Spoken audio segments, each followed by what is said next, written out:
Hello, welcome back to my channel Chandrani কুইনে সবাইকে welcome. চলে এলাম আবার একটা নতুন ভিডিও নিয়ে। আর এখানের ভিডিওটা দেখে তোমরা আশা করি বুঝতে পেরে গেছো। চলো, অনেকদিন পর আমি ভিডিও স্টার্ট করলাম। যারা আমার ভিডিও দেখতে পছন্দ করো আশা করি তাদেরকে ভালো লাগবে, যারা দেখতে পছন্দ করো না তাদেরকে তো ভালোই লাগবে না। তো চলো, অনেকদিন পর আমি কিন্তু আবার ভিডিও স্টার্ট করলাম। আর এখানে কেন এসেছি, কিসের জন্য এসেছি, সব কিছু তোমাদের সাথে এই ভিডিওর সঙ্গে শেয়ার করবো। আর অনেকদিন হয়ে গেল আমি কোনো ভিডিও করিনি, কারণ ভিডিও করার এনার্জিটাই একদম শেষ।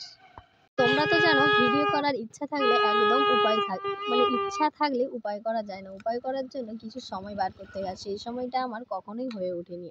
আর তার জন্য আমার ভিডিও করার এনার্জি করার চেষ্টাটাও কিন্তু চলে গেছে।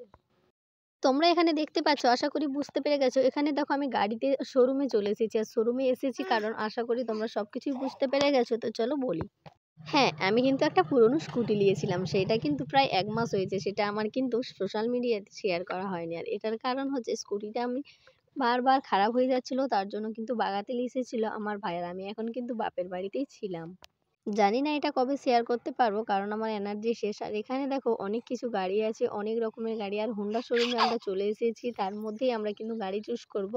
এখানে ফাইনালি আমাদেরকে ইনারা নিয়ে চলে এলো যে এখানে গাড়ি চুজ করার জন্য। আর আমার ভাই এখানে সকাল থেকে আছে, কারণ আমি এসিনি বলে আমাকে আবার ফোন করা হলো যে গাড়িটা বিক্রি করে যে খরচাটা পড়বে তার থেকে বরঞ্চ অনেকটাই ক্ষতি হয়ে যাচ্ছে, তার থেকে বরঞ্চ নতুন গাড়ি নিয়ে এলে এতবার বাগানা মানে একটা পসিবল ব্যাপার হয়ে যাচ্ছে। চলো, তোমরা তো অনেকেই জানো আমার মনিটাইজেশন অন হয়ে গেছে ইউটিউব চ্যানেলে, আর আমি কিন্তু ভিডিও দেই না।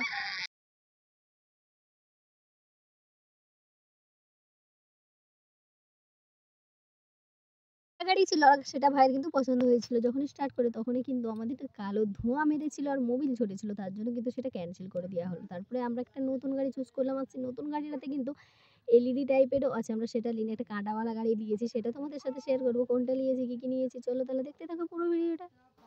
কাঁটাওয়ালা এলইডিটার দাম হচ্ছে ১০,০০০ টাকা বাড়া ছিল। আমরা তার জন্য ভাবলাম গাড়ি তো একই ব্যাপার, চলো কাঁটাওয়ালাটা নিয়ে যাই। এলইডি খারাপ হয়ে গেলে আবার কিন্তু প্রবলেম আছে। তো চলো, কাঁটাওয়ালা গাড়িটাই কিন্তু আমরা নিয়েছি। আর এখানে ফাইনালি আমরা গাড়ি চুজ করে আমি সহজে চলে এলাম শোরুমে সব কিছু অ্যাড্রেস দিতে। মানে আমরা গাড়ি টাড়ি চুজ করে চলে যাচ্ছি উপরে। এবারে আমাদের কিন্তু অ্যাড্রেসগুলো দিতে হবে, দিয়ে এবারে ইনি আমাদেরকে নিয়ে যাচ্ছে যে চলে এসো। আর এসে আমরা সোফায় বসে গেলাম। এখানে কিন্তু আমাদের সব কিছু, আর সত্যি মনটা খারাপ, এত তাড়াতাড়ি গাড়িটা নিতে হবে ভাবতে পারিনি। নতুন গাড়ি, পুরোনো গাড়িটা নিয়ে আবার বিক্রি করে নতুন নিতে হবে। আর কারণ ফাইনালি নিয়েই ফেলেছি, আর মন খারাপ করে কিছু না। আর এখানে দেখো পুরোনো গাড়ির লকেটটা আমরা খুলে নিয়েছি। আর এখানে লকেট দিবেনি বলেছিল, লকেট এলাও ছিল বাট শেষ হয়ে গেছিলো। আর হেলমেট ছিল না, নাকি নিউ মডেলের হেলমেট থাকেনি।